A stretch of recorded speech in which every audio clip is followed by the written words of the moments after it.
Up on our wall here, I'm going to turn my camera a little bit, see how this works. I have our original signatures of Crockett and Travis Bowie. I also have two Travis letters in my collection. Of course, Stephen F. Austin, Sam Houston. And if you look over here, we've also collected some things from the movie The Alamo, including the cantina table and the ladder that was used in the movie, some history of the Alamo, the benches from the church in Bracketville, Texas, where they made the Alamo back in 1960. So we're all Alamo all the time. And one very interesting piece that your court may be interested to see, this is the original script from John Wayne when he made the movie.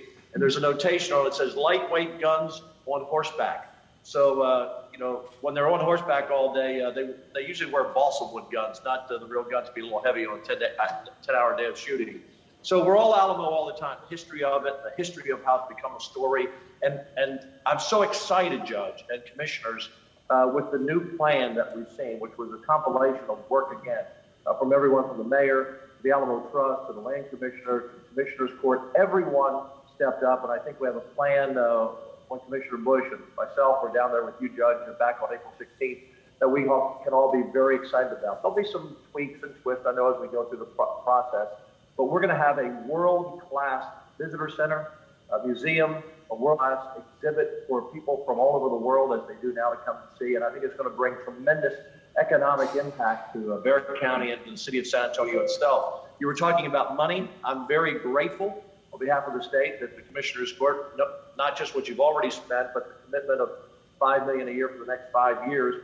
Our total investment from the state when I became Lieutenant Governor, the first time I was asked, we started investing money. We've invested over $130 billion at this point in time, and I've just secured another $50 million that will be in our budget that will pass this week. And that $50 million is to be used kind of a bridge, not loan. It's your money, the Alamo Trust money to move forward with, but $50 million until we get back in 2023, and we can put even more money into the project because the estimate given to the land commissioner myself was somewhere in the neighborhood of, I believe, $250 or $300 million more to finish the project.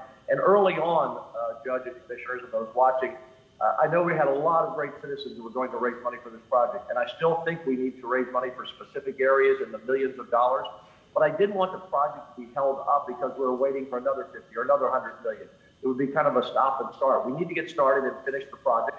And so I'm committed as Lieutenant Governor, and I believe I can bring the legislature with me as I've done so far, that we want to participate in, the rest of that $250 to $300 million as much as we can, because we want to have a plan, and let's get it finished, and let's be open in the next 3 to 4.5 years, however long it takes to finish the project. And that will be a great day.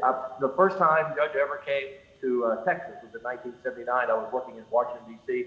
as a sportscaster back in those days. It's a long time ago. Not the other Dan Patrick, but I was a sportscaster back in the 70s and early 80s. And I came to San Antonio with the Washington Bullets and San Antonio Spurs with George Gervin in the playoff series. And the first place I went when I landed at the airport on the way, I went to the Alamo first, like every other American does, every other Texan does. I have this saying that in Texas, even though we've added 10 million people to our population in the last 20 years or so, that no one ever moves to Texas. They just arrive here and Texas moves to them. And we all get that DNA of Bowie and Crockett and Travis and the brave men who fought that courageous battle and those who built this great state, because we are the leader in the nation. When you travel around the world, people say, where are you from? I say, Texas, not America. I love my country. But everyone loves Texas, and they immediately identify. Trust me, people from Wyoming don't say, hey, they say I'm from America, not Wyoming or Rhode Island. It's Texas. So this is going to be a great, display, a great museum, a great field experience for kids to come on educational trips and people to come and visit and learn about the entire history of the Alamo, but focused on that battle, because when people come to the Alamo, that's what they know most about. That's what they want to learn about. But we're going to tell the whole story as well. So, Judge, thank you. Commissioners, thank you for your commitment. You have my commitment, and we'll see it through and get it done. Thank you, Lieutenant Governor. Thank you. Yes, sir. I think we transition now. And so, are we ready for Land Commissioner Bush?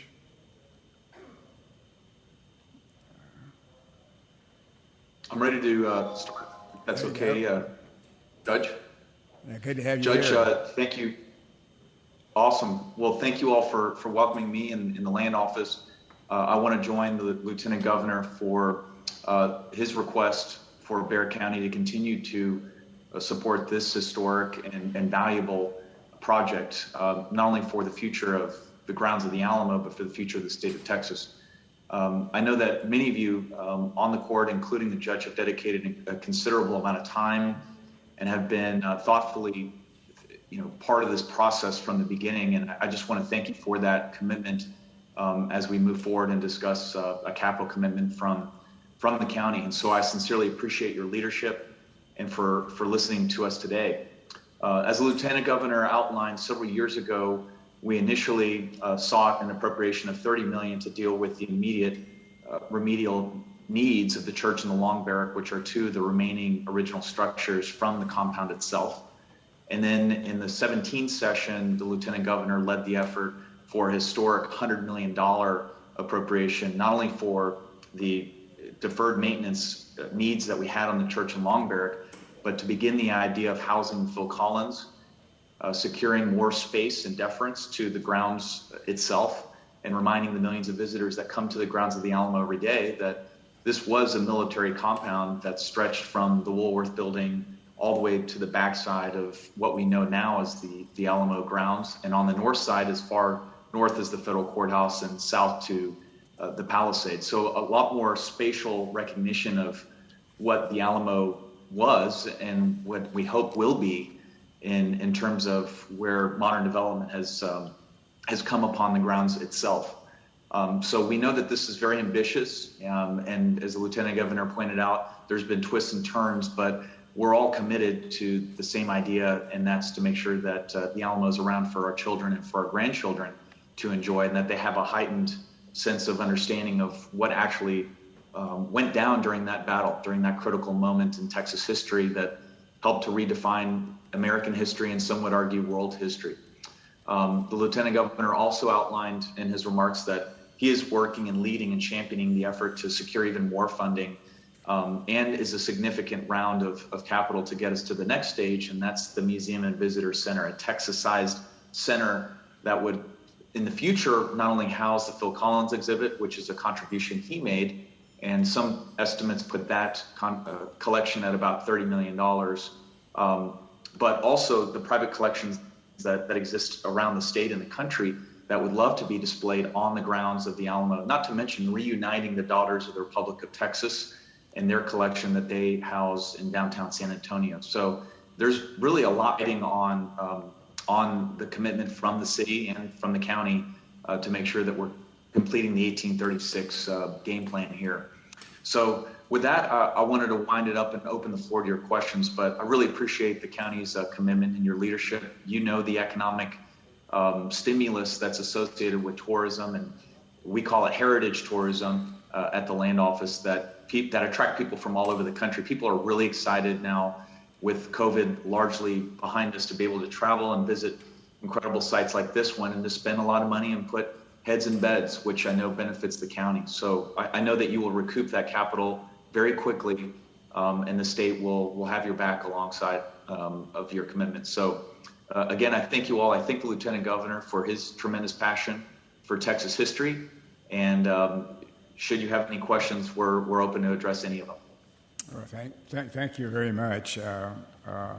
We appreciate the fact that you bought the Crockett and the Woolworth building, and now that it's going to be preserved and turned into an Alamo Museum. We thank you for your leadership in buying those buildings and setting the stage to where we can save them and have the Alamo Museum within the walls of the Crockett and the Woolworth building. Thank you. Thank you very much. Judge, can I just briefly thank Commissioner Bush? He referred to, I think it was the 84th and 85th legislative session, and I served on appropriations. Both those sessions worked with Commissioner Bush and of course, the Lieutenant Governor to make sure that there was funding for the Alamo. Of course, that was primarily for the bricks and mortar. And as we transition now, I know we're going to hear from former Secretary Hope, who was, I think, Secretary at the time, by the way, about, equally as important, if not more important, the telling of the story and the investment the county's making. But I just wanted to acknowledge Commissioner Bush and Lieutenant Governor Patrick, because they did stick to their word, and as you can imagine, you served in the legislature too, Judge. Everybody's pooling money, trying to move money around, and they were very, very solid in their commitment to making sure that the money, the initial seed money for the Alamo, was there in those budgets during those sessions. So thank you. Thank you. We next have Hope Andrade, former Secretary of State, former Chairman of VIA, very, very active in the community for a long, long time. My wife Tracy was friends with Hope before I came into the picture, raising their kids in the same neighborhood, and her starting with a small business and working very, very hard to make it successful, and she did make it successful. And I can't say enough what you've done for VIA. As you know, Hope, you don't want to get in a fight with this lady. She was determined to go to the vote on the VIA initiative, and I was thinking, I don't know, that's a good idea right now. And the mayor was talking about wanting to have funds for job training, and Hope kept very persistent, and a compromise was worked out whereby job training would get about 4 years and the rest would go to VIA. So you won that by overwhelming vote, and amazing leadership you did there, Hope, and we thank you for saving our public transit system. So now I know you're involved with the Alamo, and I know that if you could maybe, when you do your remarks, explain the committee that we will be dealing with, the Alamo Trust, and kind of lay the groundwork for what you guys are thinking.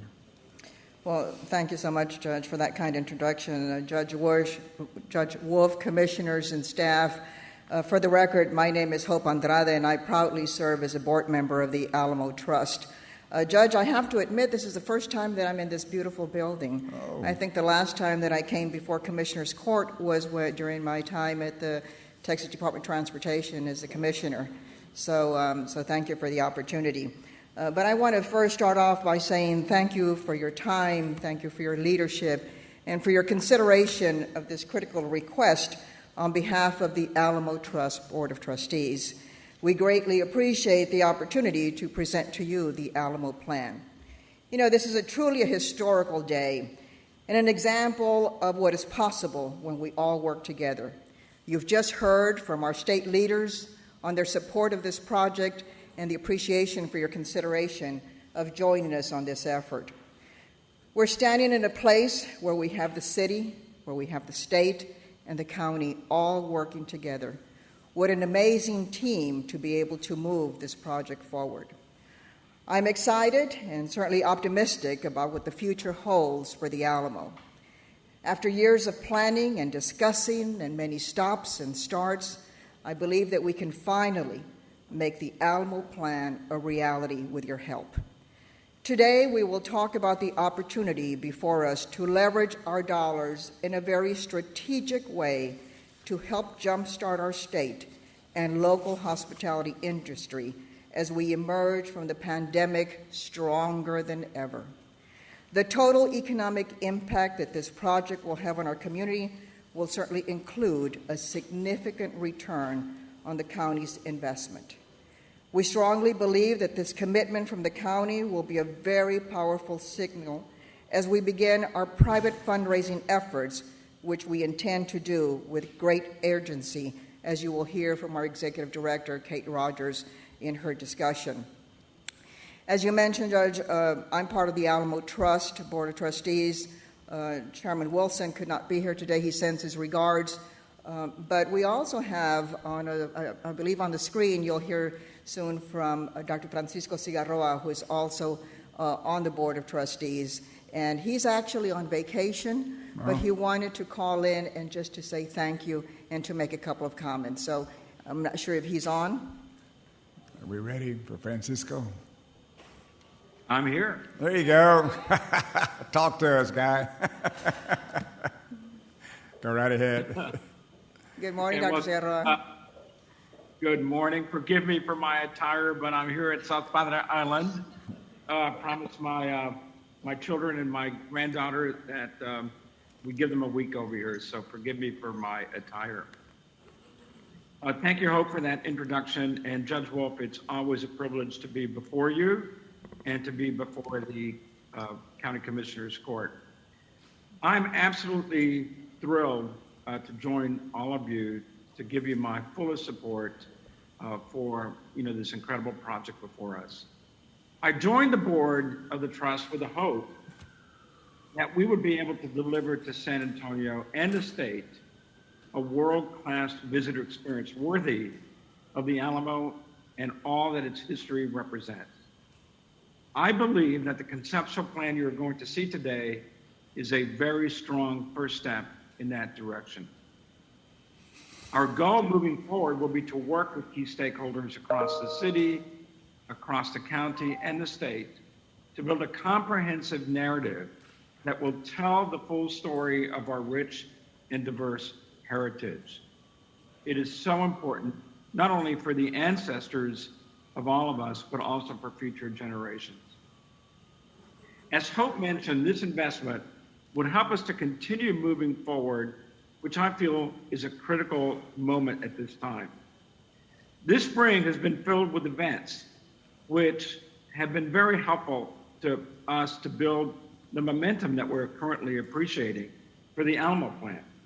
From the opening of the 18-pounder to the announcement of the new collections building, there is tremendous progress underway. We have new leadership and new energy, and the board is more committed than ever to bringing this project across the finish line. It is my sincere hope that Bexar County can help us make this happen.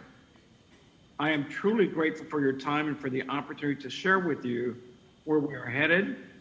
Thanks to each of you for everything you do for our community and for your thoughtful consideration. With your help, the Alamo can play a key role in our future in addition to our shared history. I'm so grateful to all of you. Thank you very much for allowing me to give some comments. Thank you very much, Francisco. Thank you, Dr. Singh. Judge, Commissioners, at this time I will ask our Executive Director, Kate Rogers, to please come up. Kate, come on up. Thanks for your hard work, Kate, and thanks for taking this job. Your refreshing effort to this whole coming together of trying to tell the story of the Alamo and then also restoring the Alamo. So thank you. Thank you. Thank you, Judge. Thank you, Commissioners, guests of the court, and staff. It is indeed an honor to be here this morning and to be a part of the Alamo. It's an exciting time to be at the Alamo, I hope, as you have heard. A few weeks ago at City Council, I think former Mayor Phil Harburger said it best when he said, it's not that we don't love the Alamo, it's sometimes that we love the Alamo too much. It is, after all, not only the cradle of Texas liberty, but also the embodiment of our rich and diverse cultural heritage as a community. This project represents a tremendous opportunity for us to show the rest of Texas and maybe even the country what makes San Antonio so unique. And that is this community's ability to put aside our differences and to come together to do what is right and what is in the best interest of our collective future. Today, we hope to explain exactly what the Alamo plan is, why it is absolutely a critical piece of that future. First, we're going to take you through our most recent thinking about the Visitor Center and Museum, which you've heard a lot about, as well as the larger Alamo site. What you'll see is a vision and a concept. It is not a design. So what you're going to see are not renderings. So I just want everyone to hold that in your minds as we're walking you through the presentation. It's meant to convey the opportunity that lies before us and to show what is possible.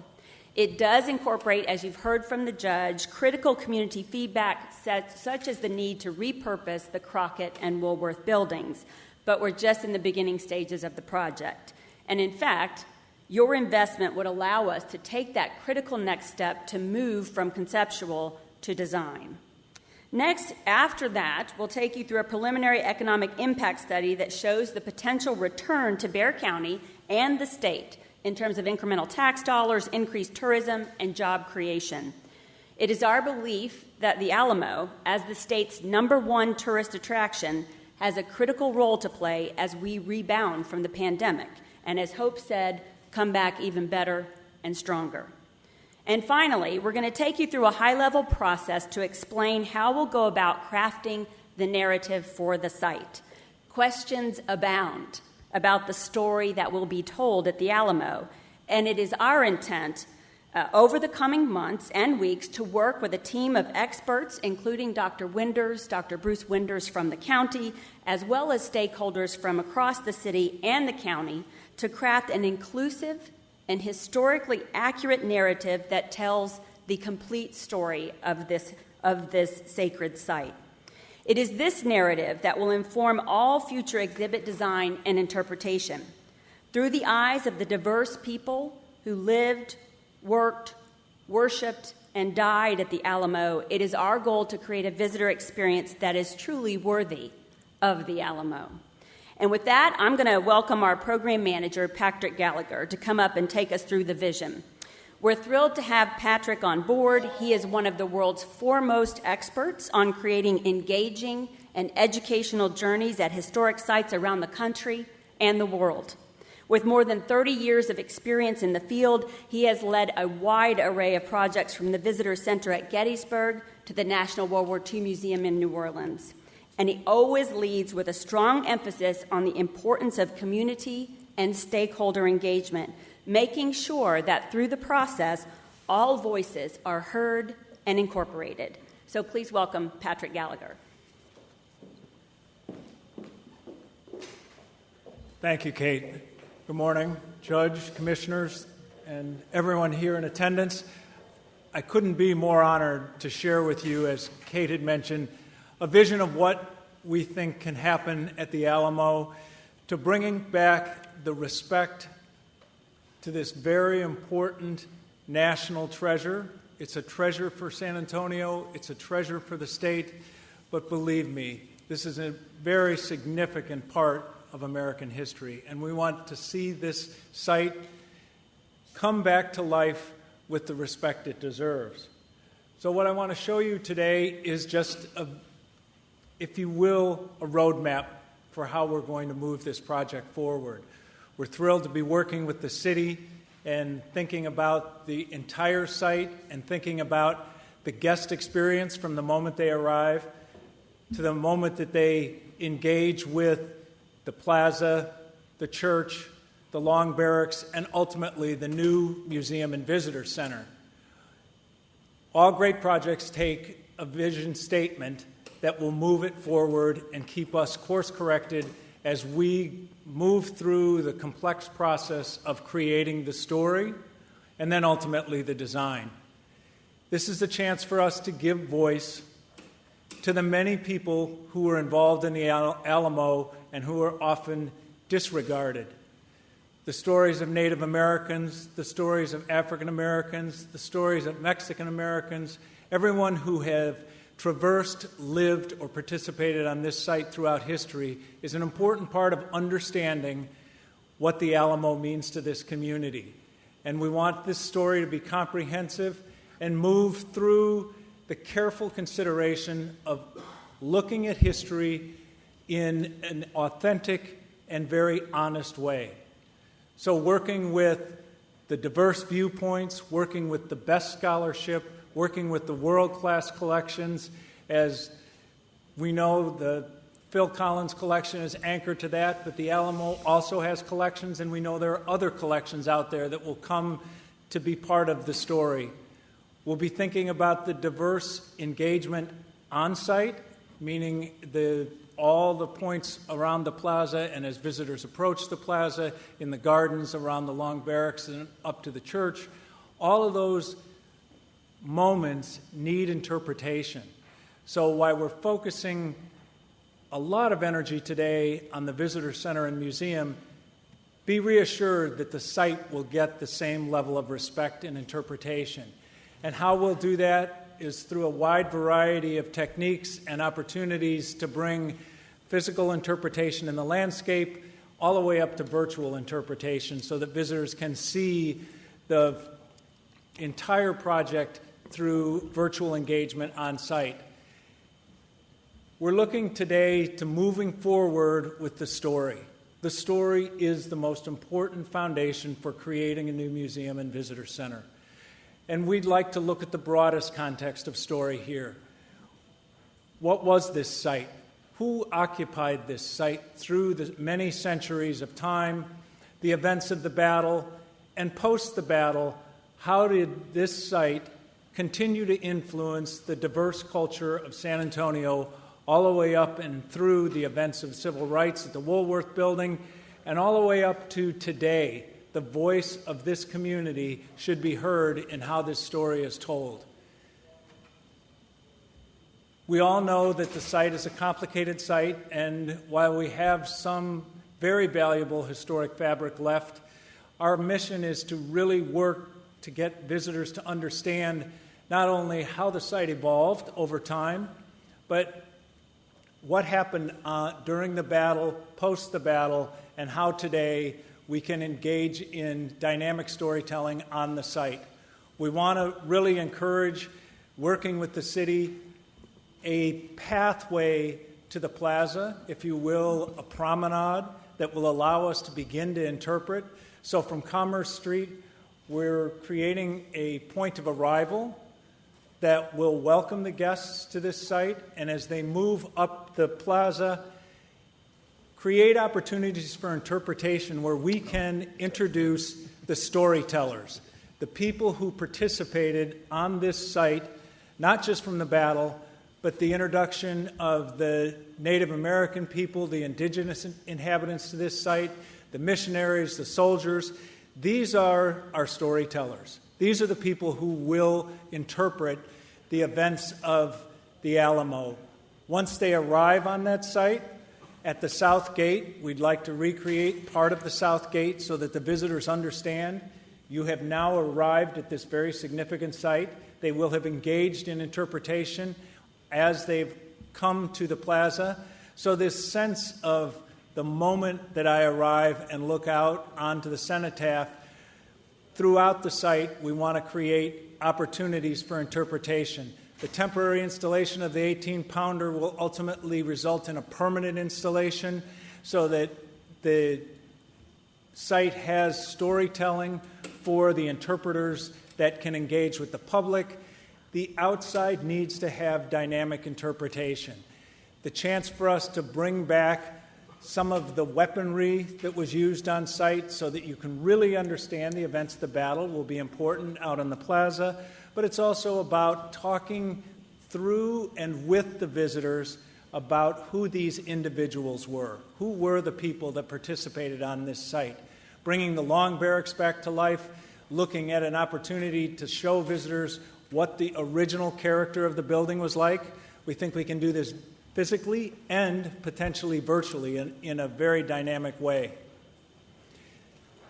The cenotaph, an important anchor to the center of the plaza, it just doesn't stand as a memorial, it stands as an important story. Memorialization of any site is an important part of the narrative of how a community celebrates their history. So seeing the cenotaph restored, it will be important for us to interpret the history of the significance of this great memorial. Around the site, we'll be looking at many, many opportunities for how visitors will engage on horizontal surfaces, vertical surfaces, and with digital technologies that will allow people to see the fort come back to life, see the events of the battle on the plaza in a virtual format. It's also a way for us to do educational outreach. Education is a mandate as we move forward. We'll be thinking about how we can take this story from here to the rest of the world, and I'll be happy to share with you some of our thoughts on our educational mission for the new visitor center and museum. But this site is also a place of opportunity and celebration. It has a face that interprets during the day, celebrates during the day, and we hope we also can use it for nighttime events as well, so that it's always at the heart of this community, a vital and dynamic place. The restoration and interpretation of the church is critical. It's one of our most fragile artifacts. Great care will be used in considering how we interpret inside that space, finding balance for how we engage with content and how we bring visitors in and through the church will be of critical importance. Our historians will help us in understanding the careful balance of what can be done in this fragile artifact. The Long Barracks offers a great opportunity for really rich and dynamic storytelling. Everything that happens outside and on this plaza and around the site is part of what a visitor can experience in a venue that is free to them. And we think that that's a significant part of bringing the value of this site back. The perceived value is in how well interpretation and engagement can be done. So in the barracks, we have many, many opportunities for interpretation, recreations, and it will be treated with the same respect and level of interpretation that the new visitor center and museum will be. As someone had mentioned, we're already well underway in design of a new collection center. This collection center will carefully protect the valuable collections that were donated by Phil Collins, the collections that were already part of the Alamo, and the future collections that we know will come to this facility. Embedded within this collections facility will be a world-class storage operation, but also exhibition and display areas that will allow us to have changing exhibitions in the future that will bring visitors back to this site. It's important that repeat visitation from the community is about how we see the support of this important and ongoing narrative with the community. So we'll be bringing in changing exhibitions.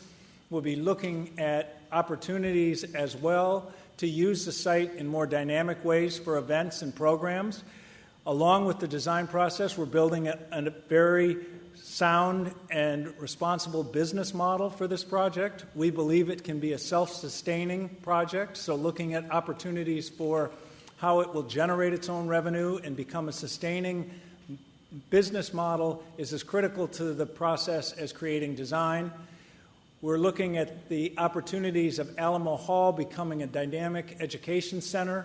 This education center can be a place for public programming.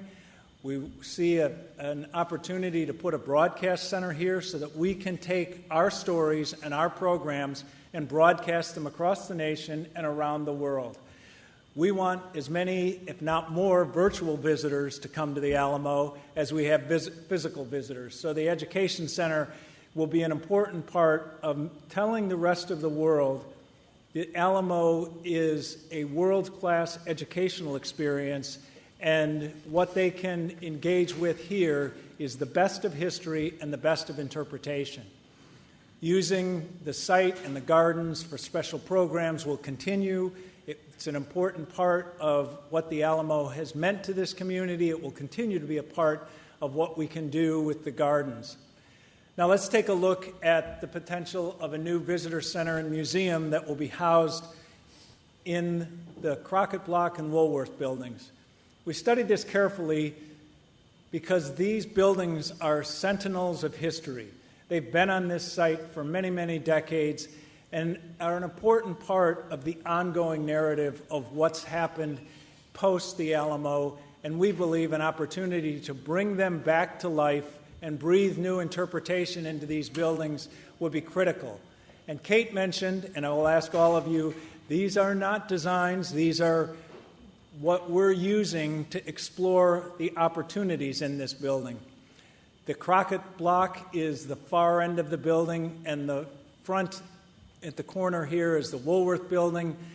We're looking at a new entryway right in the center between the two buildings that will connect them and make them a very engaged museum opportunity.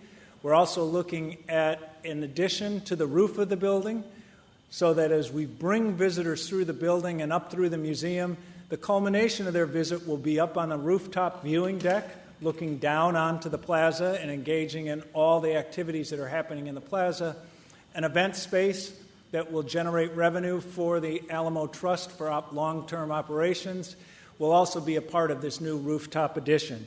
In the next number of months, we'll be searching for and engaging with an architecture and engineering team that will join us as we know what the story is and what we want to celebrate in the building and how we can most effectively use the building. We're already studying what the circulation and best use or best practices for this building will be, how we can respect their historic nature of the buildings and bring them back to be an important part of what will be the new future museum and visitor center. The visitors will traverse through the building from the ground floor up. The ground floor will have an important lobby that connects both the Crockett Block and the Woolworth building and allows us to reinterpret the west wall in a dynamic way. We're hoping to have a truly unique bridging system from one building to another that will allow visitors a moment of coming out into that great open atrium and looking down onto the plaza. So celebrating, if you will, that continual engagement with the site itself. We've looked at the impact of space and how we can utilize the space, and I can promise you there is enough space in this building to do a world-class museum. That's been our test fit, and it's the Trust's recommendation that we then save these buildings and breathe the new life and a new museum and a new guest experience into both the Crockett, Woolworth, and the new entry lobby space. This is a view down through the south end of the lobby, just a potential concept of what might happen where we can celebrate and recreate part of the west wall and interpret that. That'll open up and move and flow all the way through into the Woolworth building.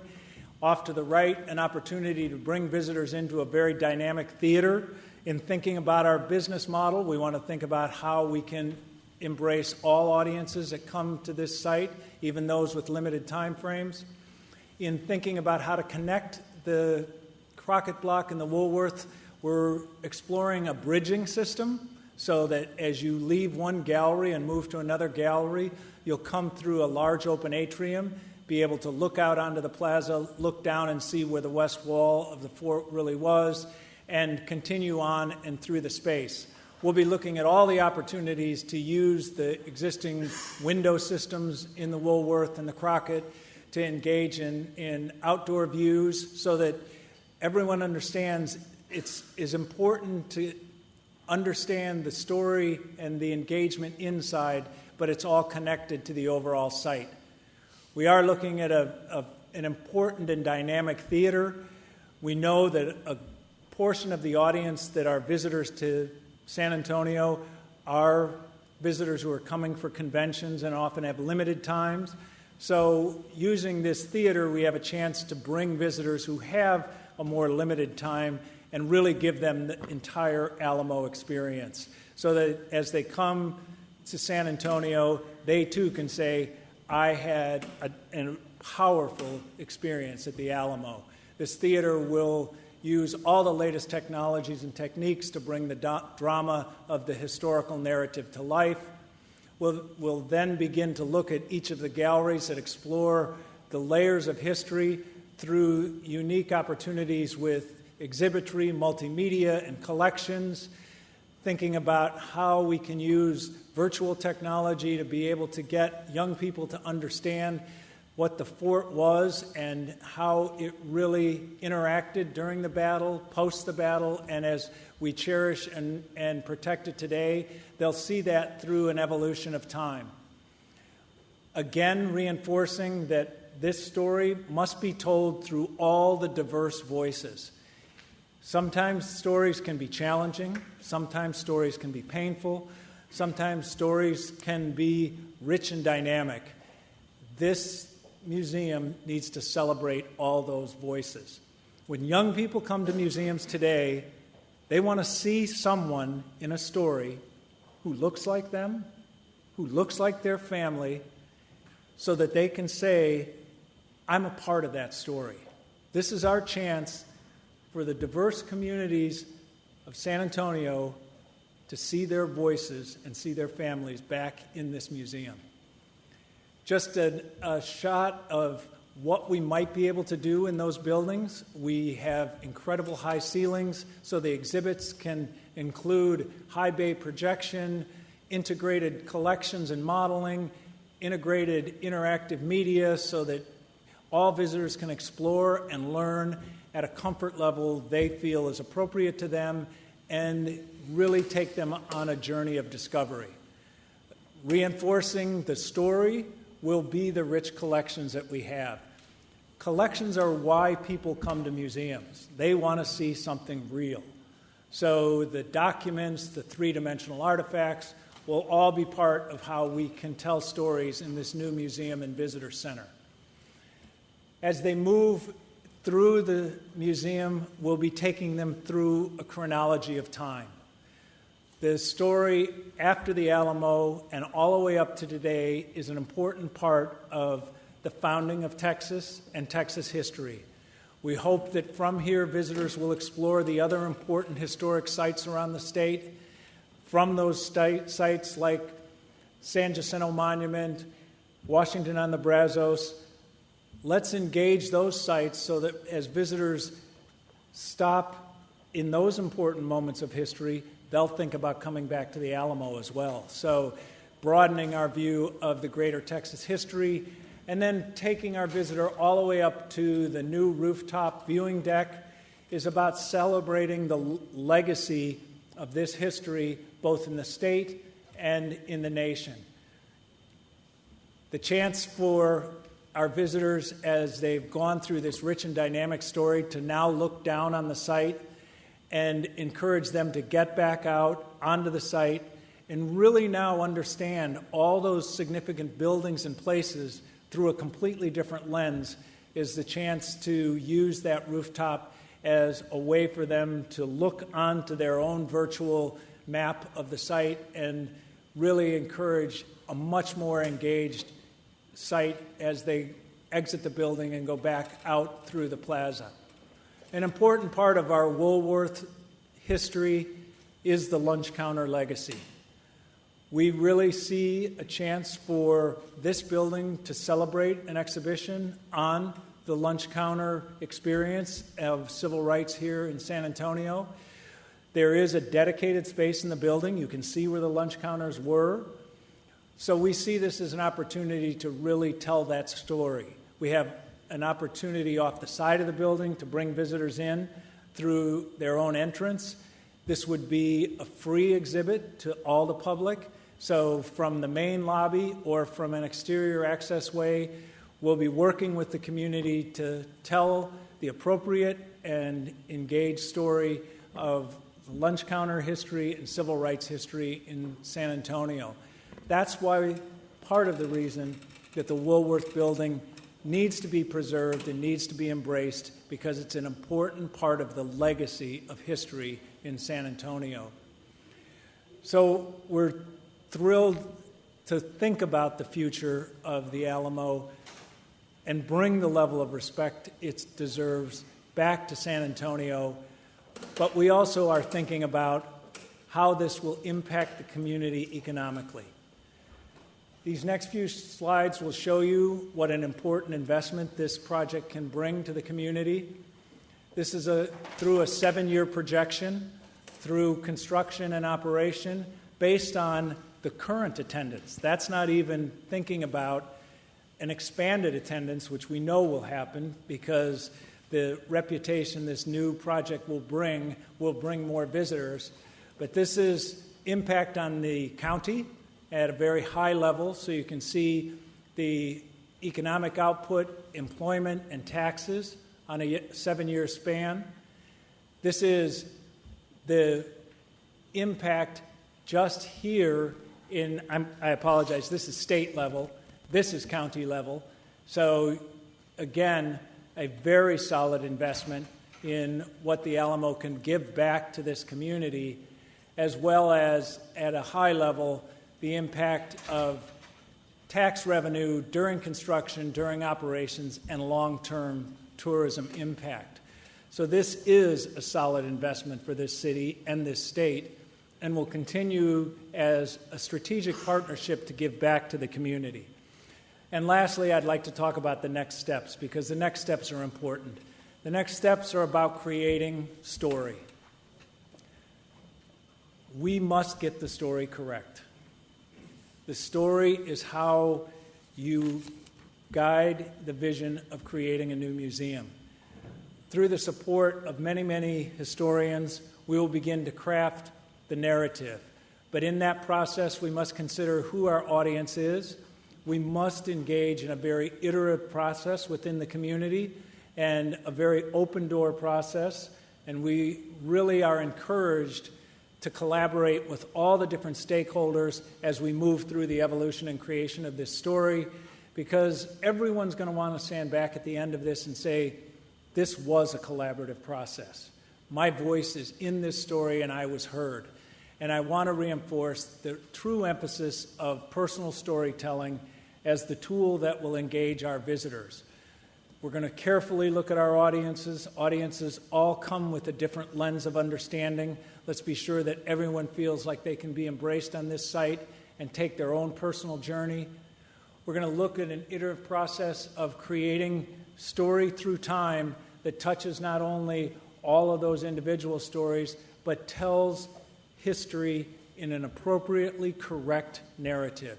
So that process will begin actually today. We're starting to formulate our committee to work on story, and our historians, Dr. Winders and others, to help guide us, the creative team, in doing the most appropriate thing that we can do, and that's telling this rich history.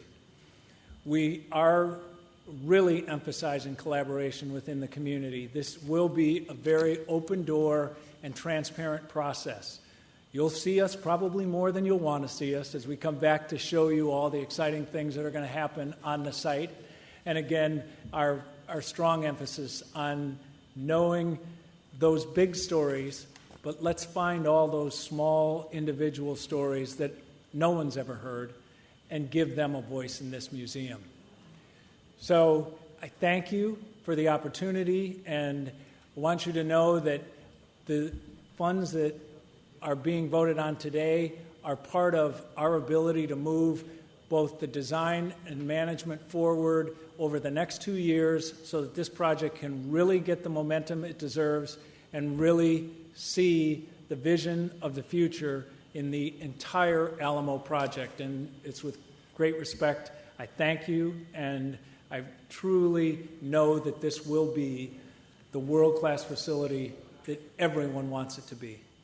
Well, thank you. We're going to hear from some citizens, and if you could remain with us, there may be questions afterwards. Councilperson Rebecca Vittlegon's with us. She was appointed by Mayor Nierenberg and the council to represent the city with respect to the negotiation of the renewed plan for the Alamo, and she did a super job of pulling everybody together, and then the city voting on it. I think it was a 10-1 vote, I believe. Mm-hmm. And then everybody kind of coming together. And so we appreciate the work you did, Rebecca. Sir. If you'd like to say a few words. Thank you, Judge. Good morning, Court. My name is Rebecca Viagran. I am honored to serve as City Council member for District 3, but on the Alamo Plan Management Committee and as Tri-Chair of the Alamo Citizens Advisory Committee.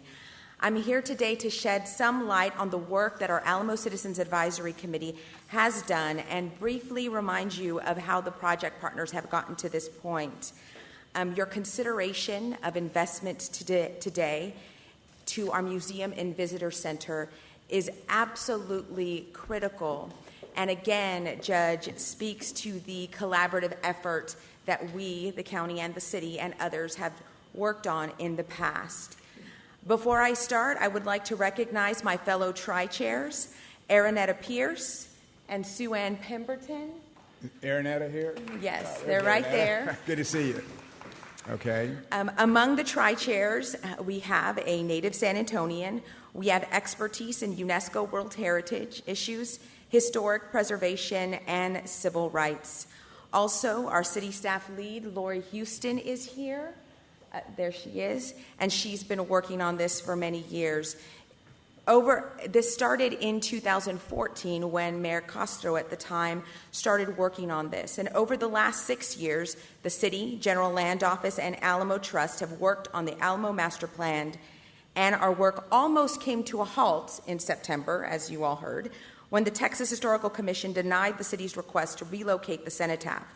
Instead of terminating the agreement, the project partners agreed to reset with new leadership, new perspectives, and asked that the Management Committee and the Alamo Citizens Advisory Committee revise design strategies.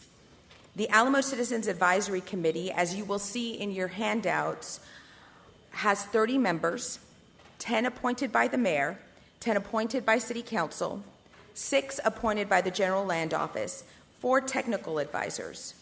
And since the reset, the team has met 7 times, and that reset was on March 1st. 2021.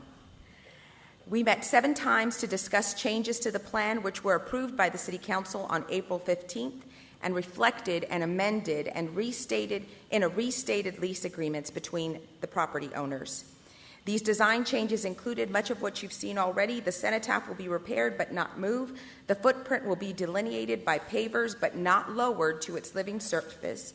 The plaza will remain accessible to pedestrians and to the people of the community. The plaza will allow for traditions such as events, ceremonies, and parades with a reverent aspect to it, and the Woolworth and Crockett buildings will be repurposed. The Citizens Advisory Committee's next task is to have several content discussions related to the site. The content discussions will address the mission era, Texas Revolution, and post-battle development, and will discuss the role of slavery, the cultures that lived, fought, and died on the site, and the civil rights movement. We will be bringing subject matter experts for these meetings and expect to have some very interesting, sometimes difficult conversations, and we welcome the participation of the county's historians into these meetings. And Mr. Gallagher will be there listening and also working with the city's consultant, PGAV, as we go through these meetings.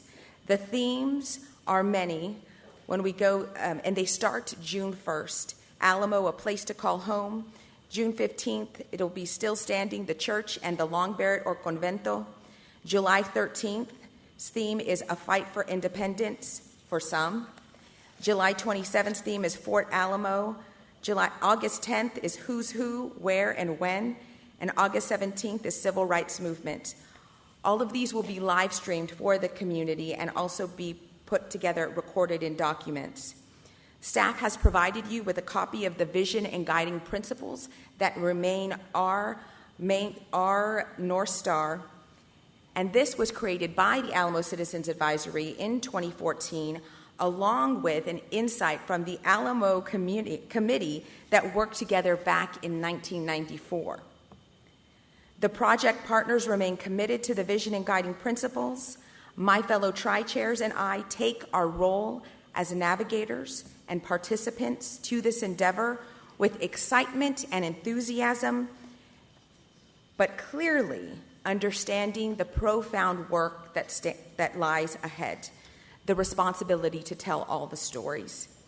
Judge, you and I worked together, and many of our partners collaboratively in the past with our World Heritage designation, which the Alamo is included in, and your action today can allow us to do this again and show the world once again what it is to work collaboratively.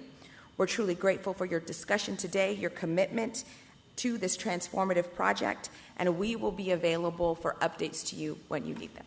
Rebecca, would you like to, Araneta, if you'd like to come up and say anything, and Sue, if you'd like to, y'all were tri-chairs to this effort, come on up to the mic and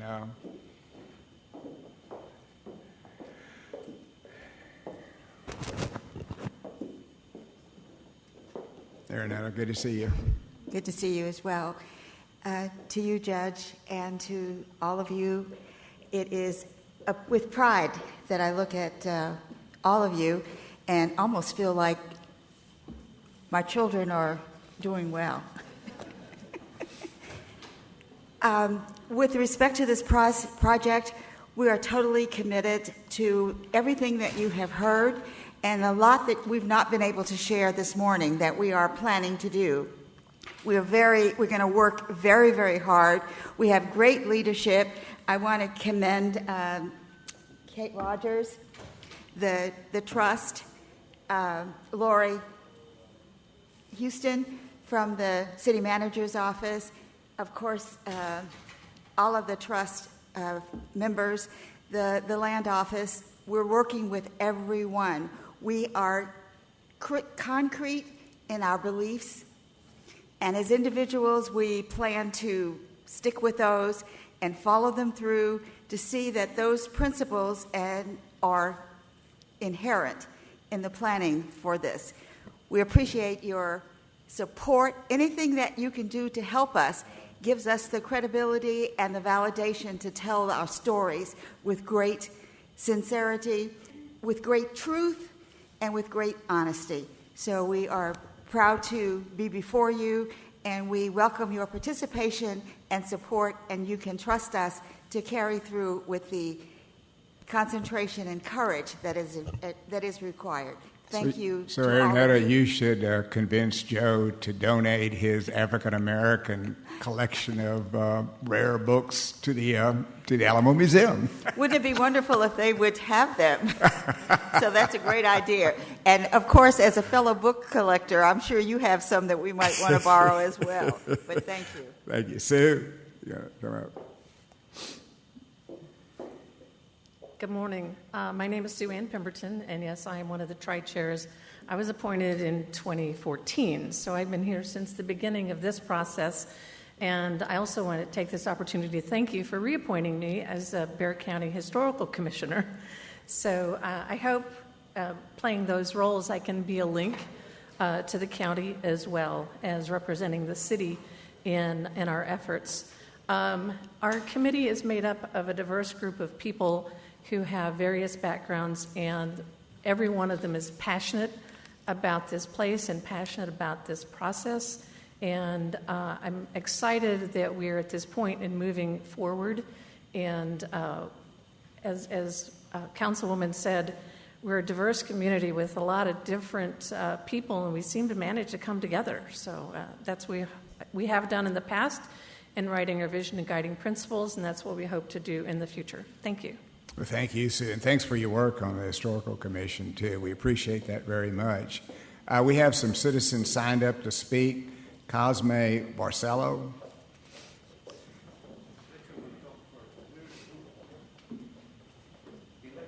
Yeah, y'all want to just come together and each say what you want to say? What do we got? We have, in your group, we have Richard Gonzalez, is that right? Yes, sir. And Yvonne Ventura. Nick Pena, Velma. And Nick Pena. Nick with you? Yeah.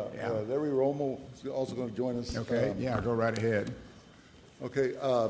Judge, Commissioners Court, I want to say welcome and thank you for allowing us to say a few words.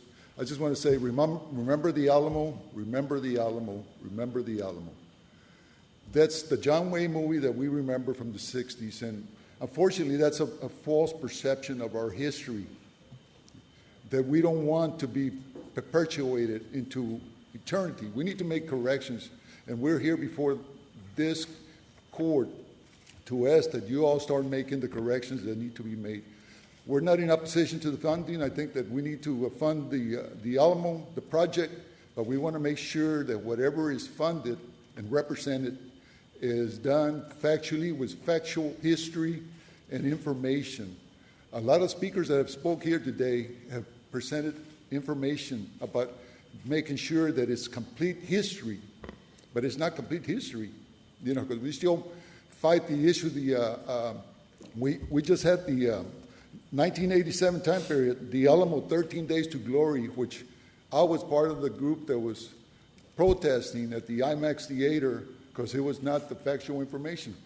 The Alamo was not the factual information. Dan Patrick just said he came here in 97 or 99, whatever time period he came out here, and the first thing that he saw was the Alamo and the misinformation. We go out worldwide. It's a worldwide epic center of history, U.S. history, Tejano history. So it's important. But anyway, before I get going on what I want to say, I'm Richard Gonzalez. I'm not a historian, I'm a scholar. I'm here to talk from my heart. I want to make sure that we correct 180 years of misinformation starting in 1836. We celebrated 3 years ago was the history of 300 years of celebration of Bexar County and San Antonio. And so we got honored with the World Heritage site for three churches that we have, three forts that we built. So that is the main thing that we need to understand. We got to celebrate 300 years. It's not 1836. It's not the people that died in the Alamo. It's about people that were there before the Alamo, and that includes my history, my culture. But anyway, yesterday we had a Zoom meeting, last minute, because I felt it was important. We had scholars, we had elected officials, we had over 30 people. We had Andres Tijerina, who wrote 2 books on Tejano history. And I think if anybody's going to be telling the story, he needs to be part of the equation. So I'm here to make sure that we have the real history. But anyway, the group, an ad hoc group, LULAC, American GI Forum, Tejano Democrats, elected officials, people, activists in the community that are here behind me, they were all, making points. What do we need to talk to you about? All right, we're not here again to emphasize. We're not here to demand that you don't fund this project. I just, want to make sure that we emphasize that it's being done with the intent that it's a true history. I don't want to be remembering the Alamo from John Wayne and those type of movies. But anyway, the funding proposal, we need to know what the details, and some of the details were already presented today. What is the $25 million or whatever monies that you're all going to spend? Another point that was raised is that we need to set aside 15-20% to make sure that it's not just funded by volunteers. We need to have people that know the history from the community, maybe nonpartisan or nonprofit groups like schools and the college district. The committee needs to make sure that we have a contract review of the agreement, that it's transparent. Whatever you all decide, it needs to be transparent. And again, what it was emphasizing is that we want the complete history of the Alamo starting 300 years, not 1836. Okay? The language of the agreement or the contract needs to be specific. What is the purpose of the money? And, who is going to receive the $25 million? Where's it going to? Also, and again, a lot of these things that I'm saying is kind of like over stating the same point is the full story. It's got to be transparent. It impacts the whole world. It's not just Texas, San Antonio. It's the United States. It's U.S. history. The concept that I just saw right now, it looks like a good concept.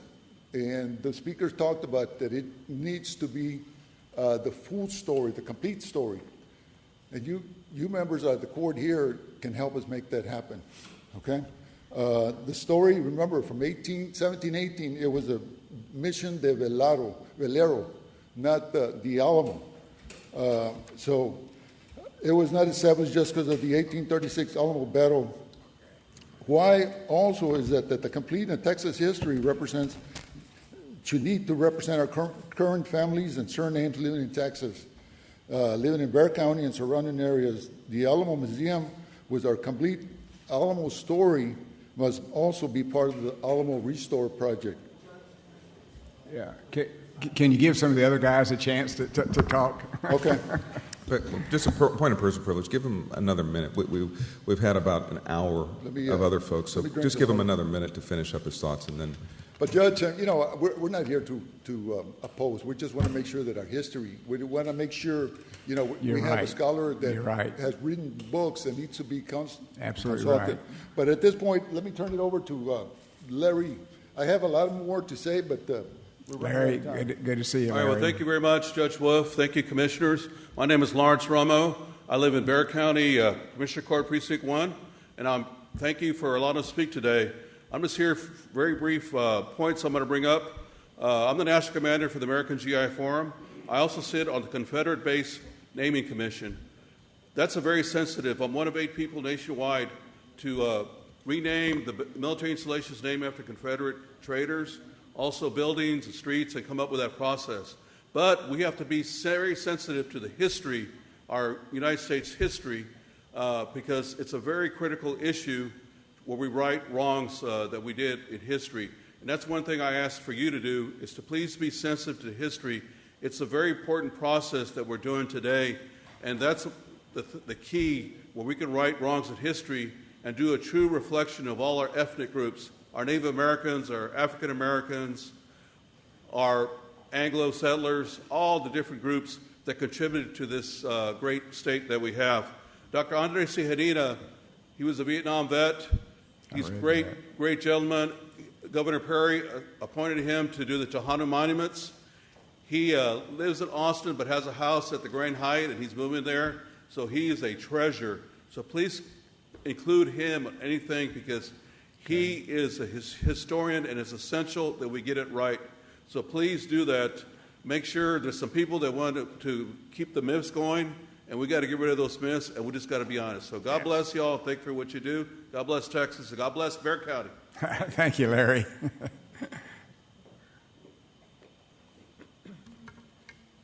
Good morning. My name is Velmi Barram. I'm a member of Texas LULAC. I'm a member of HOPE, Hispanics Organized for Political Education, a retired 40-year administrator in the schools. And I'm here to, first of all, thank you all for the inclusive picture that we have gotten on what the plans are and what is going to be presented. That is awesome. 6-7 years ago, we went, many activist groups, before the State Board of Education to literally beg that our history be included within Texas schools. And we did not want a separate course on Black American or Mexican American history. We wanted it to be inclusive. That was never going to happen. We did get a Mexican American Studies and Black American Studies course. To get to the point here is that once that was approved by the State Board, after a lot of lobbying and a lot of efforts by groups like the ones that are here, they approved the Mexican American and Black American Studies, and then they slapped us, as did those that slapped those that were in the land, that owned the land here in Texas before the Battle of the Alamo. They slapped us as educators by approving a textbook that was not part-time or somewhat impartial or not inclusive. It was a racist, 100% written book. Then here we go, having to fight another 2-3 months, going before our State Board and pleading with them that we thank them, as we're very, grateful to you all, but that they turned around and slapped us on the face by approving the textbook that they did. And then it took months before they said, okay, we're going to allow you all, da-da-da. And in fact, Mr. Tijerina, Professor Tijerina, was among those that then did the recycling. And we had to go through all of the battle, as we have on the Battle of the Alamo, and what we mean that we want to be represented. Whether it's architects, whether it's the designers, whether it's the educators, whether it's the committees, the advisory panel 1, advisory panel 2, we want to be represented at every level. Today, I guess we could ask that we please forego or wait on the plan from being approved so that this request can be considered, that our architects and our historians, et cetera, we are getting, and we're very grateful to you all, we are getting the assurance that our history will be included. But it has to be complete. It has to include the tragedies and the sufferings in a balanced manner, and that is what we are here to ask for. Texas LULAC has 1,000 councils in this country. We have about 600 of them here in Texas. So we want to be involved in the process. We want to ask that you please set aside anywhere from 15 to 20% of these beautiful monies that are coming in for economic reasons and employment, et cetera, but that some of that money be used for our schools, that our students be involved in the technology part, in the history part, in the video presenting part, in the storytelling part, and that our kids learn and appreciate that history if they are also part of that process. There are many organizations here in San Antonio that can do that, starting with MACRI, the Mexican American Civil Rights Institute, that would assure that all the indigenous, the Black American kids, everyone, the recent immigrants, the Asians that are here, that everyone gets to understand the concept of why the history of the Alamo is being redone. And for that, we can work with educators, we can work with LULAC, we can work with MACRI and other organizations. We would like a complete review of the contract and what it includes. I think it's our tax money. Probably not going to happen because of the level that this is at. But we want to see presenters come out here that also look like us, okay?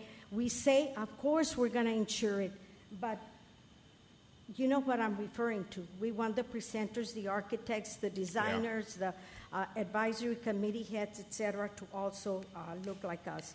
So we have been insured on the complete story of the Alamo, but we would like very much to be involved in the planning process, that we make sure that some of this money goes into the educational purpose, and that we are here to support you all in any way. But again, as happened at the Alamo and has happened to us with the Mexican American history and Black American history, and now the Native American history initiatives with the State Board of Education, we want it to be complete, and we really want it to be inclusive. Thank you all for what you're doing. This is good for San Antonio, for our families, for our employment. It is all a wonderful, blessed plan. Thank you so much. Thank you so much. Nick, you want to come say a few words? Okay. Then I'll say a few words. All right. My name is Cosme Barcelo. I'm a retired administrator from charter schools and also a member of American GI Forum here in San Antonio.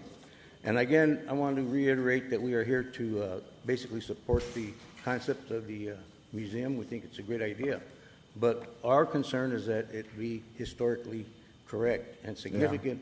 Yeah. And from what I've heard from the plan, that is going to be that. And I'm elated to hear that. But one of the things when Lieutenant Governor Dan Patrick held up the script of the Alamo, if you look at the script, Davy Crockett, they portray him as dying at the wall in combat. Actually, he was captured, and he was taken around the back, and he was executed. Not to take away from his heroic patriotism and his deeds, but that's the fact.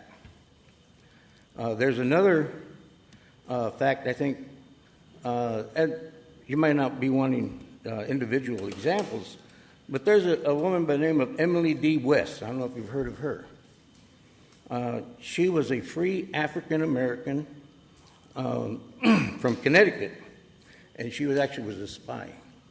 She played a significant role in the Battle of San Jacinto because she entertained General Santa Anna in his tent that night, April 21st, and gave Sam Houston, Texas Army, enough time to gather to charge the camp at the Battle of San Jacinto. So I think Emily D. West, a free African American spy, actually, should be mentioned. And if you look at her history, it says she's a legend, but I think the commission would do well to verify the facts of her heroic deeds. And again, I just want to keep it short and to the point. The other thing is bringing it up to history. Our chapter is named the Miguel Hernandez Keith chapter. Now, Miguel Hernandez, he got adopted and his name was changed to Keith. He was a Congressional Medal of Honor winner born in San Antonio. And they just named a ship after him. The U.S. Navy ship, it's a helicopter ship, U.S. Navy ship, on May 8th was christened Miguel Keith from San Antonio. So these are historical significant facts, and I think we need to keep track of our history. And again, I want to thank you all for your thank you very consideration much. in the museum. Thank you. Thank you, Nick. You're next, Nick. Thank you, Judge, for allowing us to speak to you this morning. We came to hear Dan Patrick, the one that wants to take our voting rights away. And he wants you to give him $25 million so you appease him, Judge. I hope you make him put his feet to the fire, making sure that he lives up to his words that he's mentioning here today. Because you all are honorable people elected and serving the good of the people.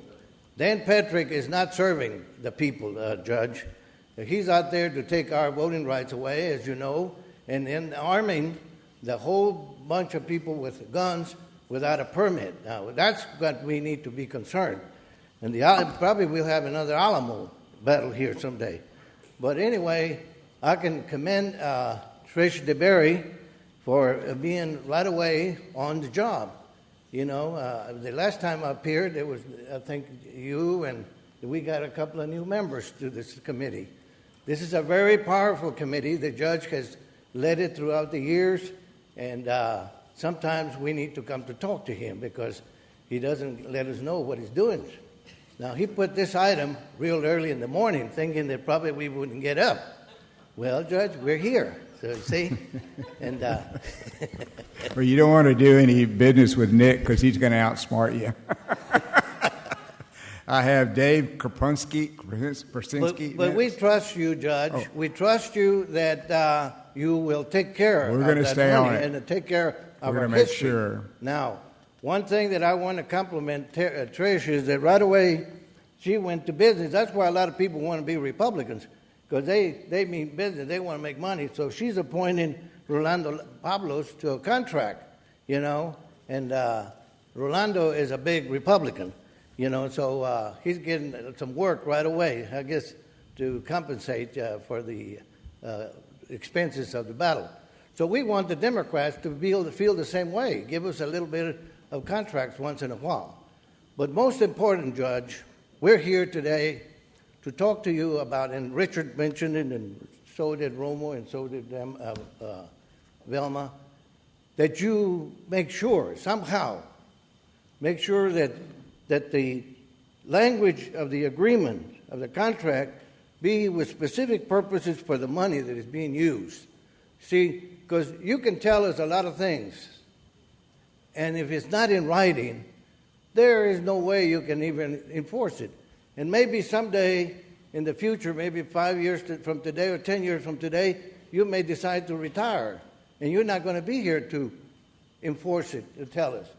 So we're going to depend on you all to make sure, and we know that Commissioner Calvert is going to make sure that we get in writing what you're going to give them this money. Because Dan Patrick, what he's going to do with that money, he's going to go give it to his buddies on contract over there so he can use it against them. We're not going to give it to him, Nick. So, we wouldn't do that. We wouldn't do that. Well, and I know that our commissioner here, he's going to do everything he knows because he's a lawyer, make sure that the contract is written correctly. So with that, I want to appreciate your patience. Richard here did a good job last night. He got us together at the last minute like this, like Minutemen, and we had this honorable man here come on YouTube out of California. I've read that book. And he gave us a little background. He gave us some pointers. He says, make sure that it's in writing and make sure it will be that you do include the 300 years that we've been here. Not from what Dan Patrick thinks is just the Battle of the Alamo. You know, that was 100 years after, 200 years after the.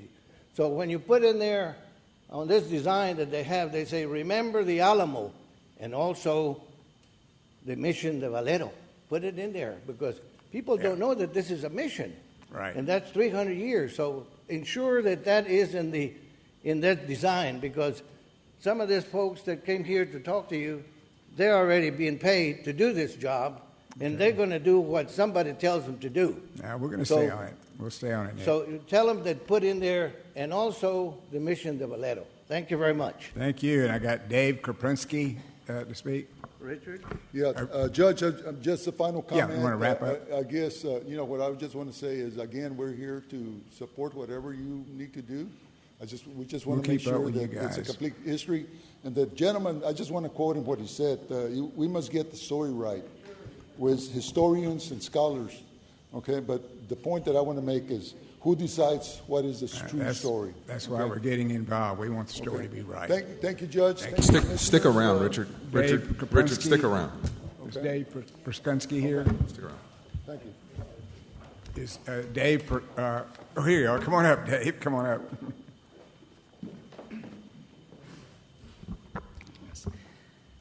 Thank you, Judge and Commissioners.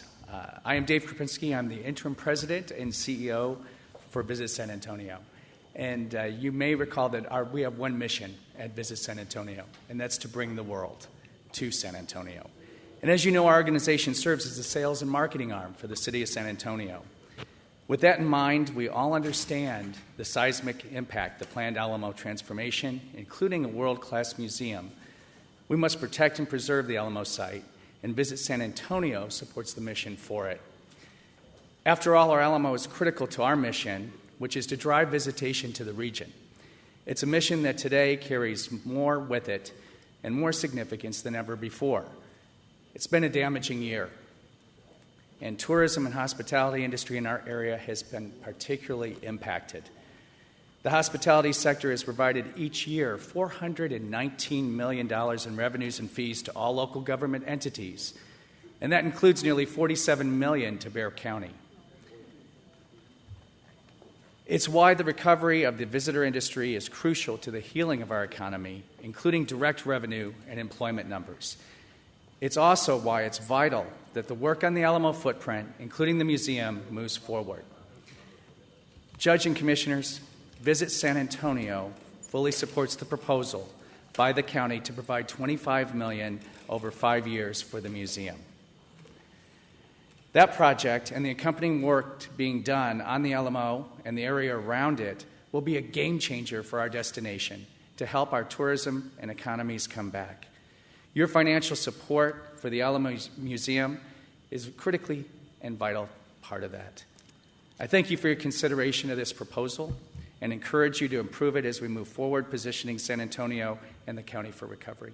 Thank you. Thank you very much. That's everybody that signed up. I wanted to call special attention to Laurie Houston. Is she still here? Laurie, thank you. I know you did a lot of staff work, and when I testified before the city council, I listened to your presentation and wanted to just thank you personally for all the work you've done on this. Thank you. If it's okay now, we'll go to Commissioner comments and questions, if any, and then at the end of that, I'd like to recognize Commissioner Calvert.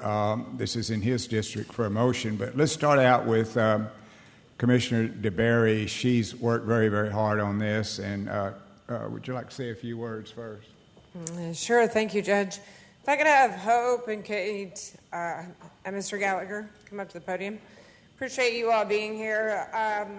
Let me just say I have a lot of experience with this project over the past 6 years in a former life.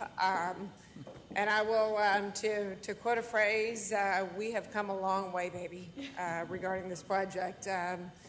We have, through many efforts and different efforts that have come to bear, we have seen that consensus is not a position of weakness. Consensus is a position of strength. And so I think that's the plan that we have before us today, and really, why the judge and I felt very strongly about the fact that the county needed to be at the table, contribute something to the museum, because I think, all of us here really strongly believe that it is about the Battle of 1836. That's why people have come here to see it, but it's more than that. And so when we look at the kind of impact that we have to be able to make, and look, this is just through personal experience, and I put it in the letter. I have visited the World War II Museum in New Orleans, which is amazing. I have visited the Holocaust Museum in Washington, D.C. When you look at the 9/11 Memorial in New York City, you walk away from those venues with an indelible memory that impacts you to the core. By and large, the experience at the Alamo right now does not impact people to the core because we have not told the story over the 300 years what happened here. And so, for us to wallow in mediocrity regarding the story is completely unacceptable. And so that is why we're here today, because we want to make sure that we are telling to the Tejano Democrats who are here, I appreciate your comments. I salute you for your service because that is what we are going to be. This will be an educational experience. It will not just be a one and done, so that when people come here, they're completely underwhelmed by what they see, but they will walk away and they want to come back and they want to see more. So first and foremost, I just want to say thank you to you all. I want to say thank you to Councilwoman Villagran. I want to say thank you to Lori Houston, Sue Ann Pemberton, Aranetta Pierce, for really the reset. And for the opportunity for the community to come together and really build consensus. Secondly, we've talked a lot on the court about the ARPA funds, the federal monies that have come down. We have a once-in-a-generation opportunity, really, not to just do something, and I think this word is a little bit trite now, transformational, but what I would call foundational, meaning we're not making an impact just for today. We are making an impact 50 to 100 years from now. And so we'll have lots of other projects that we have to discuss, but this is one of those projects because this will keep people coming back and learning the history of Texas and what that means. And so for me, that's incredibly important because we have not seen this kind of opportunity since the Roosevelt administration, post-Depression, and really WPA projects, that for those of us that have been born and raised in San Antonio like myself, still feel the impact today of Alamo Stadium, which was a WPA project, the Riverwalk, which was a WPA project, Sunken Gardens Theater, the zoo. I mean, you can name others. So that's the challenge that we have before us today. So I just want to say, thank you, and I'm going to be looking at, we've had discussions about ROI. We'll be looking at, look, the money that we put together comes with some strings attached to it, meaning we want a seat at the table. Meaningful decisions that are being made in the museum. We have great historians that are here, and I think really the judge and I, 2 weeks ago at the meeting that we heard regarding Bexar County history, we have great historians that are here with the county. They need to be part of contributing to the narrative and the story that is being told, and so that is part and parcel of what we have before us today, is we have something to bring to the table, and we want to be a part of it, and we think obviously there is strength in numbers. So we think the combination of the city, the county, and the state, this is a once-in-a-lifetime opportunity to get this right. So I thank you for your efforts. My hope is that the court will come together with unanimous approval to move this forward as we investigate the opportunity. But it's a historic day for this court, and I'm just proud to be a part of it, and I'm proud of the effort. Thank you. Commissioner. You guys stay up there for a minute if you don't mind. Just a couple quick questions, and then I'm going to make some comments. But one of the things that I think is underscored for me, and certainly the economic investment, the return on investment, all that is great. But it's more important to me that we get the history correct and we tell the full story, as we've heard from a number of folks. So you mentioned a couple things, I think a few of you did in your comments, and that was, and I jotted some notes down, a commitment to that, historical narrative from all sides, and then community and stakeholder engagement. So I wondered if you could touch a little bit more on that piece and how you envision, either one of you, how you envision that going forward, because this is still somewhat in the early stages, but I want to make sure that I understand that commitment from y'all. Thank you, Commissioner. And I think Commissioner DeBerry said it right when she said we have to get it right. And when we say that, we're talking about the history. And so our intent, many of the names that have been brought forward today, including those that have been brought forward by the members of the GI Forum, of the historians, those are all people that we intend to engage in this process. So first and foremost, our intent is to work alongside the Citizens Advisory Council and Committee and the process they have designed for this summer, which will be foundational to our work. At the same time, with Dr. Winders from the county and others from the county and alongside the Alamo curatorial team, is to begin to convene those historians and really pull different people whose expertise over the range of the history, meaning there are certain academic scholars whose specialty will be in the indigenous period, and we want to bring those people to the table. Others will be specialists in the mission period. And so our intent is to bring a diverse, fill in the gaps where we need to, where more research is being done or emerging and so forth, to reach consensus about the experts. And then once we have a narrative done, the intent is to take it far and wide to gather feedback. So once we get into the design process, I think Patrick will tell you he's working on the Gilcrease Museum in Tulsa right now, and to date they've hosted over 90 stakeholder engagement meetings just within the American Indian community to hear their voices as they're putting forward the museum. So I can't state enough how important that will be to us, and we will be all over the county trying to gather input and feedback from those folks who want to have a voice. Great. No, I think we all appreciate that commitment here publicly, but also moving forward that, there's many stories to be told about the Alamo and the history. I want to also acknowledge Councilwoman Villagran and her leadership. I was joking with her because I know that she has ancestors tied to the Lozoya family that were in the Alamo. I shared with her, and I wanted to mention it just a point of personal privilege. We've had somebody I have studying our family history, a historian, and this is just a quick excerpt from what, I'm going to leave out all the bad stuff, but the good stuff, she says... No, I want to hear the bad stuff, too.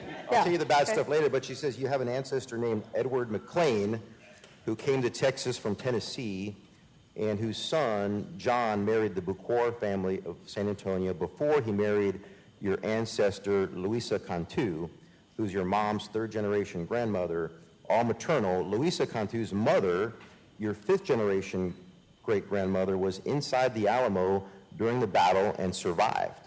She says, I'm not kidding. And she sent me a link with a bunch of information. And I mentioned that just because, well, first of all, I told Councilwoman maybe we're related, but I think there are many Texans who have been here for generations that are just uncovering their ties to this historic site. Some good stories, some bad stories, but they're all stories to be told. And I know Nick and others referred to, us giving this money to Lieutenant Governor Patrick. This is not a Republican project. This is not a Democratic project. This is not a Dan Patrick project. The Alamo belongs to all of us, and I think we all have stories that are just unfolding that tie back to that history. I know we've all been told from visitors who come across the country to see the Alamo that it's underwhelming, right, when they come and see it, and I think we have this opportunity to transform not just the physical space and the experience, but also uncover those stories of many Texans who have ties there. So I look forward to supporting the project, and thank you all for your work, and Judge, for your leadership. Thank you. Commissioner, you want to wait? All right. Let me just add one quick thing as a memory. The Bexar County Historical Commission is a good one to collaborate with. We worked for 9 years, putting together a comprehensive history of the missions and of the river and of the Alamo, and eventually went to Bonn, Germany, and Rebecca was with us, and went before seeking a designation as a World Heritage Site for the Alamo and the 4 missions. it was, I must say, a very exciting day when we got the vote and then made a little speech afterwards, and everybody came up and congratulated San Antonio for doing it. We're the only World Heritage Site in the state of Texas, and I know some of this is kind of going to be tied to the other missions as the Alamo evolved first as a mission, so did the others. So I think that in itself is a story to tell, but I believe that Betty is with us today. She's been instrumental in putting a large part of the historical effort together. So I know they can be of a good source to use. So I would encourage you to kind of stay close to Betty Bichet and the Bexar County Historical Commission. They've done a tremendous amount of work, and as Sue stated, she's on that committee. So at this time, I'd like to recognize Commissioner Calvert, who has been working on the project, and this is in his district, Commissioner. Thank you, Judge. Thank you, Commissioners. Thank you, Kate. Thank you, Hope. Thank you, sir. Y'all can sit down if you like. I know you've been standing a long time. The Alamo is a church and can be an epicenter for healing for the entire United States. We can all agree that we need a reset on the Alamo and Alamo Plaza.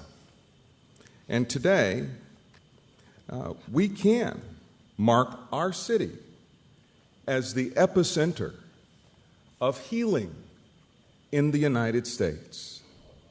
After what we saw in our capital, the sedition, under the leadership of a president whose campaign was titled Operation Alamo, we can be an epicenter for healing in this United States. Today, we have to handle things like a human family, not like a tribe. I want to tell you a little bit about my own family.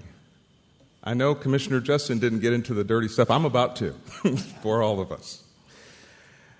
I want to tell you about a few mistakes we've made in our family and how we've become better people by acknowledging the past, understanding the truth, and reconciling to be better as individuals. My family on my mother's side were some of the first settlers in East Texas.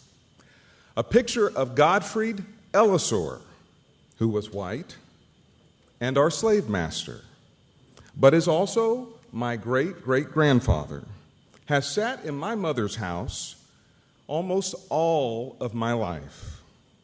We have a white, a Native American, and a black side to her family. Gottfried Ellisor arrived from Europe in South Carolina and traveled through Alabama, Mississippi, Louisiana, and then was one of the first settlers in East Texas to a small area up by the woodlands called New Waverly, Texas. He had a baby by my great-great-grandmother, Mandy Ellisor, his slave, and to them was born Ben Ellisor, half white and half black. Papa Ben, as my mother would call him, made a Native American girl named Callie on the first reservation in Texas, founded in part with the help of Sam Houston, the Alabama Coshada Reservation by Lake Livingston. My great-grandmother Callie was full Native American, and during the family reunion 3 years ago, our family passed around an article from the local newspaper acknowledging my family's roots in the founding of Texas, which included the fact that the Caddo Indians, of which she was a member, had been in Texas over 200 years before Christ. 2,200 years of my family's lineage in Texas. In fact, our tribe and the tribe's language, the Caddo Hasinai, we gave Texas its name. which is from the Caddo Native American word, which means friend. Which means friend. Several years ago, I took my ancestry DNA test and was connected to relatives on my mother's side who had put pieces together of the white side of our family. Pieces I'd never seen. I would learn about relatives of mine who fought in the American Revolution. That was pretty cool. And then, one day, for the first time, I saw Godfrey and his brothers in a photo. Never seen this photo before. And then an alert came across my ancestry email, and I saw a photo that would take me for a ride. Through my white relatives' research, a Confederate flag appeared. It sent a sense of fear through my body as it popped up, and a military record saying that Godfrey fought in the Confederate Army. I thought I might need some of Senator Gutierrez's medicinal marijuana. Here I had in my own blood members of my family who fought in both the American Revolution and the Confederacy. I should have figured it. I should have known. But that's my history. Here I am, developing a long track record of fighting for freedom. I was head of the American Anti-Slavery Group in Boston, where I led America's leading human rights organization, Fighting Slavery Worldwide, the first anti-slavery organization founded since Reconstruction. In the 20th century, I risked my life on 3 separate tours of duty going into the war zone in Sudan to fight in the bloodiest civil war in the 20th century, where 2.5 million people were slaughtered. Christians and animists were enslaved by a radical Islamic fundamentalist government, and I helped free over 6,000 people from bondage. I helped create 2 of the world's newest countries, working with President George Bush, the son, to help write the Sudan Peace Act in 2002, and later working with Congressman Charlie Rangel in 2003 to write the Burmese Freedom and Democracy Act, which broke the back of the dictatorship in Myanmar and brought back Aung San Suu Kyi, the Nobel Peace Prize winner. I am a commissioner, the first black commissioner, who, along with this court and the leadership of Judge Wolf, removed the first Confederate symbols from this courthouse and put them in the Institute of Texan Cultures so that they would have proper context. I have dedicated my life to human rights and freedom. And I thought, I'll be damned if I have a relative who fought in the Confederacy. All you have to do to know that Godfrey's blood runs through mine is look at me and look at how light-skinned I am. When I was a junior in high school, I was at St. Mary's Hall walking in the port of the front of the school, and this white lady drove up in a pickup truck, and she was carrying boxes, and I said, "Ma'am, can I help you carry those boxes?" So I helped her carry those boxes into her new classroom, into her new office, rather. And she said, "What's your name?" I said, "My name is Tommy Calvert." She said, "My name is Shirley Ellisor." I said, "Oh, my mother's maiden name is Ellisor." She said, "Oh, really? Where's your mother from?" I said, "My mother's from East Texas." She said, "Oh, my husband's from East Texas. Where's your mother from?" I said, "She's from New Waverly." And she said, "My husband's from New Waverly." I looked at her and I said, "What's up, cuz?" Because we knew, both the white side and the black side, we've known about each other almost since the beginning.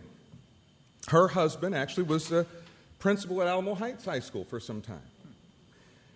The black side and the white side had long ago reconciled to know each other and be friendly and kind to each other. My great-grandfather Ben was given lots of land by Godfrey, and Papa Ben ended up being the high school principal and giving land for the building of the Church of God in Christ. He was impressive in his time. My mother never taught me to hate white people because we were enslaved. We knew the truth, and we reconciled to live no differently than the Golden Rule demanded us. We understood our family history, but common sense told us not to glorify the negative things that Godfrey did wrong. We know he was in the Confederate Army, but we do not celebrate being on the wrong side of history. We aim to dedicate our family to making sure that we never again allow our neighbors to be treated any differently than we would want to be treated ourselves. And that means we have to recognize each other's humanity. We have to recognize each other's history and the lessons life teaches us to grow and to be more united and at peace as a human family. Imperfect family beginnings didn't escape my father's side of the family either. My father's dad is Roger Trevino. My grandma was married to a Calvert. So that tells you this story is a bit messy. My dad is half Mexican and half black. Grandpa Trevino's wife didn't accept my father, getting close to his father. On one end, my father describes some racial tension of Grandpa Trevino's wife. And on the other half, I suppose it reminded the Trevino side of too much infidelity. My father never really talked about his mixed blood growing up, and until I was a bit older. And it's a real shame that I don't know the Latino side of my family history, because I'm sure it's very rich. I'm sure it's very rich. It's never too late for us to learn about the history we don't know. Back in 2006, I was working in my public relations firm. Henry B. Gonzalez's granddaughter, Margot Gonzalez, was one of my assistants. We had been working hard for the week, and she said, "Hey, do you want to go grab some pizza at Copa? We're going to meet my ex-boyfriend up there, up in Stone Oak." I said, "Sure." So I got there, and they were sitting having some wine and pizza, and she said, "This is my ex-boyfriend, Joey." He said, "Hi, I'm Joey Trevino." I said, "Nice to meet you." I said, "I'm biologically a Trevino, too. My grandfather was Roger Trevino." He said, "Oh, yeah? My grandfather's name is Roger Trevino, too." I said, "Yeah, my grandfather Roger owned a flower shop on Flores Street." He said, "My grandfather owned a flower shop on Flores Street." At that moment, I looked at his hands, because my father and I have kind of unique hands and feet and nails, and his hands were the first person I'd ever seen who looked exactly like mine. And I looked up and said, "We're cousins." And we were. You know, Margot Gonzalez had met my grandfather, described him as being a lot like my dad in personality, a lot. Boisterous, big personality, kind of a flirt. But it's a real shame, because of family disagreements, we couldn't put all of that behind us and reconcile that no matter what, we're a human family. As honest as I am about my story, so can the Alamo be honest about their story. I'm here to tell you that no matter what you've learned over the years about blacks, whites, and browns, there is only one race. That's the human race. There is no black, no white, no brown. There is but one race, the human race. And our lives are so much more enriched by getting to know each other, finding our truths, and reconciling to turn a new chapter in pursuit to live in peace as one family. The truth of our Texas history is that President Guerrero of Mexico, who was mulatto, meaning part black and Spanish, just like me and Commissioner Rebecca Clay Flores, abolished slavery in Mexico in 1829. The two great energies in this world are love and fear. Guerrero shared his love for all seeking freedom. The Texans feared they would lose their financial way of life and that the doctrine would apply to Texas. Santa's army did march into Texas, freeing slaves. Stephen F. Austin was from Missouri, and he reached out to large slaveholding owners across the country, people like my great-great-grandparents, and gave them oversized tracts of land, and through his slave rules, helped to settle a slave system in Texas. The empire of cotton and slavery had been very lucrative, and it was threatened by Santa Anna in 1835 and 1836. Commander Travis sold a young slave on Christmas Day. James Bowie was one of the biggest slave traders on the Louisiana-Texas border. They were capturing slave ships and bringing them into New Orleans. As someone who helped write the laws on human trafficking in 2002 and created the first $50 million to fight slavery since Reconstruction, it was an organized crime syndicate that wanted to make sure that those profits didn't slip away when Santa Anna invaded. Article 9 of the 1836 Texas Constitution said, and I quote, "All persons of color who were slaves for life previous to their immigration to Texas and who were now held in bondage shall remain in the like state of servitude, provide the said slave shall be the bona fide property of the person so holding slave as aforesaid. Congress shall pass no laws to prohibit immigrants from the United States of America from bringing their slaves into the Republic with them and holding them by the same tenure by which such slaves were held in the United States, nor shall Congress have power to emancipate slaves, nor shall any slaveholder be allowed to emancipate his or her slave or slaves without the consent of Congress unless he or she shall send his or her slaves without the limits of the Republic. No free person of African descent, either in whole or in part, shall be permitted to reside permanently in the Republic without the consent of Congress, and the importation or admission of Africans or Negroes into this Republic, excepting from the United States of America, is forever prohibited and declared to be piracy." Any historian who isn't going to be laughed out of academia and popular culture has to be able to use primary sources to contextualize historical events. On May 2nd, 1836, an article in the Connecticut Current printed Santa Anna's order in support of President Guerrero's decrees to abolish slavery in 1829. The decree said, quote, "In compliance with said laws, the persons of all colored people of both sexes are from this moment declared free, and this whatever may be of nature of the contracts which bind them to their masters, should said contracts be in a direct or indirect manner contrary to the existing prohibitory laws of the Republic of Mexico and slave trade, in which case they shall be considered as null and of no value." And herein we have the controversy that few wanted to talk about. Herein it's unfortunate that the simplicity of the 1960s movie about the Alamo has misinformed many white Americans of the reality of what happened.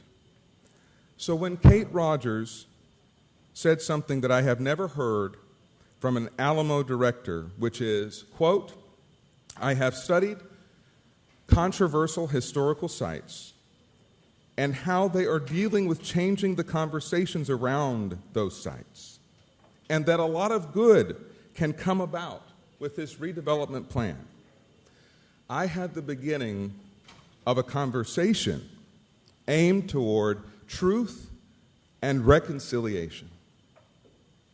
I said that the direction of the Alamo story from henceforth must be headed towards Texans' fight for freedom as a unifying message.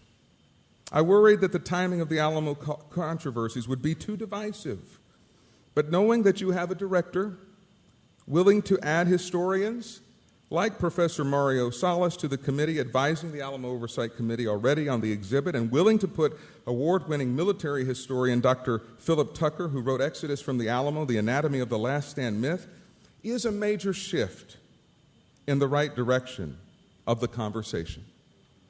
The fact that this county can tie these $25 billion to telling the real story, to exhibits in the Woolworth Building, is an important shift in the dialogue. You can see the science of DNA can reveal black relatives to Alamo defenders. We can't hide it more than Thomas Jefferson's ancestors have. Mm-hmm. They have acknowledged it. The country knows it. It was what the times involved. And people still go to Monticello. I still have respect for Jefferson's ideals. If he can fall short of them as a man himself, guess what? So do I. So do I. So do many of you. So did the disciples of Jesus. It's what we do to learn from it that matters. So what do I want us to learn from the Alamo? I want us to learn that many different Texans struggled for freedom. I want to acknowledge the African Lancers who were part of Santa Anna's army that fought the last defenders on the Alamo, who were documented to have run from the back and were killed in the parking lot of what is now Denny's. I want to acknowledge other Texans fighting for freedom, like Mrs. Brackenridge, who led Texas's fight for women's suffrage and became the first woman registered to vote in Texas and the first in Bexar County, so that people like Commissioner DeBerry and Commissioner Clay Flores can serve today. I want to acknowledge Texans' fight for freedom like Lyndon Baines Johnson, who passed away in San Antonio at Brooke Army Medical Hospital. I want to acknowledge the civil rights pioneers who expanded freedom like Reverend Black, and even a young man like me.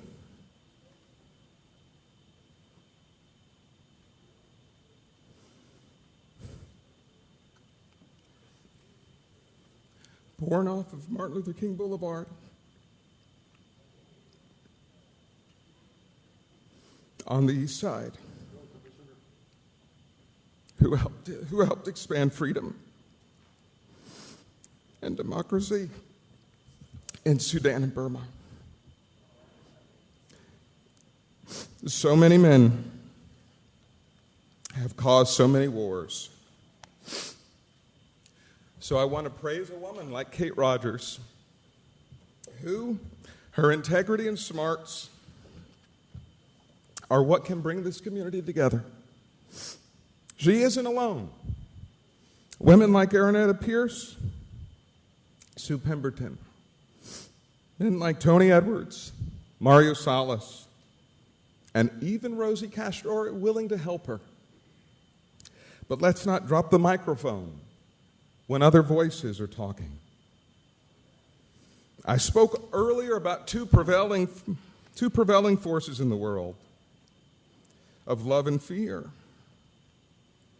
And fear would have said, I'm not going to support the $25 million because I fear the old guard would do what the old guard have always done. But hope and love told me that people like George P. Bush, who himself is of mixed heritage, people like Kate Rogers, who is of the highest integrity, along with all of us here in this family together, are going to use this opportunity to do what South Africa did, to do what America is doing, to allow the community to tell the truth, allow the community to reconcile what was done, and as Kate said, do good with this project, to close the chapter on the past and turn a new page where we are all read about in the struggle for freedom in Texas. This isn't easy, but this is what this community must do. And this is why I support tying this county's $25 million commitment to a process that will allow disparate voices like Professor Salas, Dr. Tucker, the professor that was mentioned earlier by the Tejano Democrats, for Andres Tiarina, Andres Tijerina, to serve on the Historical Advisory Committee. That is why I believe having a seat at the table to shape this exhibit in the Woolworths building with the stories of slavery from 1829 to 1836 and the triumphs for expansion of freedom as seen throughout Texas history are why I can support this request. Numerous controversial historical locations are addressing their controversies head on. Visitors still come. The tourism and business community do not need to freak out that suddenly tourism will stop. Tourists will always come to San Antonio because of how we treat people today, with love, with friendship, and we welcome them as a family. Much like my Caddo Native American ancestors greeted early Texas settlers and calling this the land of our friends. It's time that we live up to that name. And even if this group doesn't completely fulfill this task towards truth and reconciliation, I am certain that it will be completed by a future group of leaders. So I'm giving the reset a chance. As an abolitionist, this wasn't easy to do. But as a man of faith, it was the right thing to do. We need to have more inclusion over small minority and women-owned business contractors as part of this process. That's not an afterthought, but we can change and be an epicenter of healing.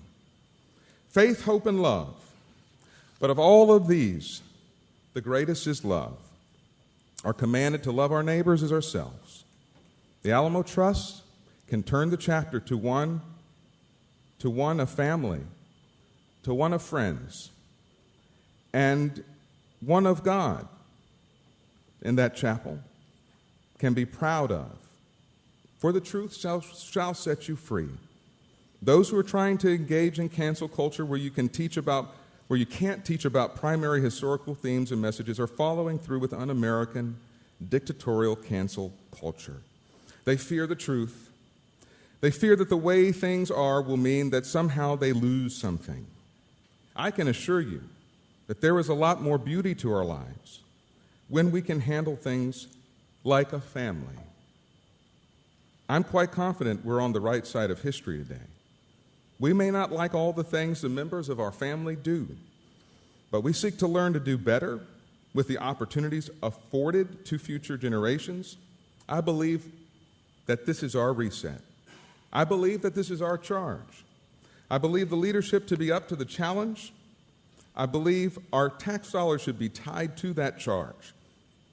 I believe that it is time to be the epicenter of healing. It is time to put Jesus back in that church at the Alamo.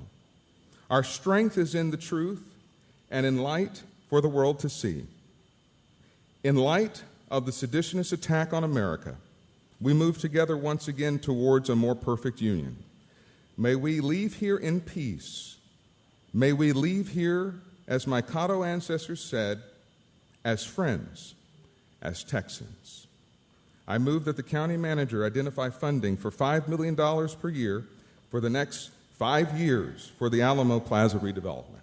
You have a second? Second. I got a second. Let me just say real quick, and then I'll recognize you. Tommy, that was beautiful. I learned a lot more about you today. Commissioner. I'd like to add an amendment, but just before, I think I'm going to be talking about the importance of language and correct terms. So just a small correction, Tommy. For the record, I am Blaxican. I'm black and Mexican. Mulatto is black and white. So just needed to clarify that.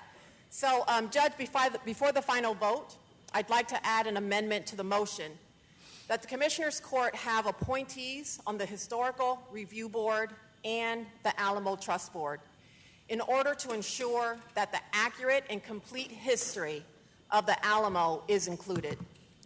Unfortunately, so often in our country and in the great state of Texas, the real and ugly history of racism is omitted and overlooked. I propose that actual historians, educators, and professors of African American studies and other ethnic studies experts be an integral and continual part of the planning and implementation of the museum, including final approval of exhibits and wording. The perpetuation of racist wording, language, symbols, and teaching will not be permitted in relation to the Alamo Museum. Historical facts will not be omitted, but instead explained in the relevant context of that time. We recognize that racism is a part of our history and, sadly, even a part of our present, which is why this amendment is necessary. Specific wording will be included in the MOU that brings racial and ethnic sensitivity to the accurate history of what indeed happened on the hallowed grounds of the Alamo. I also move to recommend that the $5 million per year be a matching grant not to exceed $25 million over the course of 5 years. Thank you. Commissioner, I accept that motion as friendly. Okay, we have, if there's no objection, the sponsor accepts that amendment. We now have before us the motion as amended. Any further discussion? All those in favor will say... Second. Second, okay. All those in favor will say aye. Aye. Opposed, no. The ayes have it. Unanimous vote. Let me just conclude just a couple of things. I really believe this is a turning point in trying to tell the whole story. There's no reason to not tell the story. We all know what happened back then. The men that died at the Alamo, they should be recognized in a very appropriate way, and they fought for what they thought was right.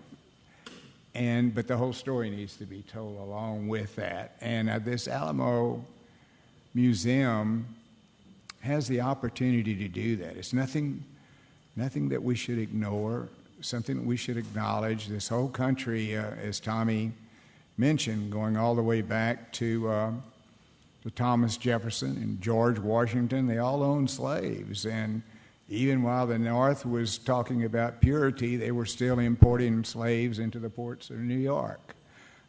So that story should be told. And the men and women that fought in that pivotal battle, I mean, they gave all their lives. Most of them were just probably rough, good old guys, that just got killed. And so I think it's a great opportunity, and I'm so glad and I'm so appreciative that the Commissioners Court stood up and did this and gives us an opportunity. I think, Commissioner Calvert, that you may want to make a motion to think about, maybe Trish and Rebecca to be the liaison, or whatever your thinking is on that. Sure. I'm happy to move that we create a position of liaison for the court with Commissioner DeBerry and Commissioner Clay Flores. Is that okay with you? Okay, I've got a motion and a second. All those in favor will say aye. Aye. Those no, the ayes have it. Thank all of you for being here today. Thank you guys, Nick and all you guys, for coming down here, for getting your input. And I think we're off on the right track here. And great work by Sue and Aranetta and Rebecca and Tri-Chair. It was a large group, and it was almost like, I think it was a unanimous vote out of that whole group of people y'all put together. So congratulations to everybody, Kate and everybody else, and we're off to a good start here, I think. Thank you very, very much. Judge, can I make a comment? I just want to thank you and the court for this motion, and I think, it's a step in the right direction. Thank you. Thank you. Thank you. Thank you. Well, that was emotional. Listen to Tommy. Let's want to walk out.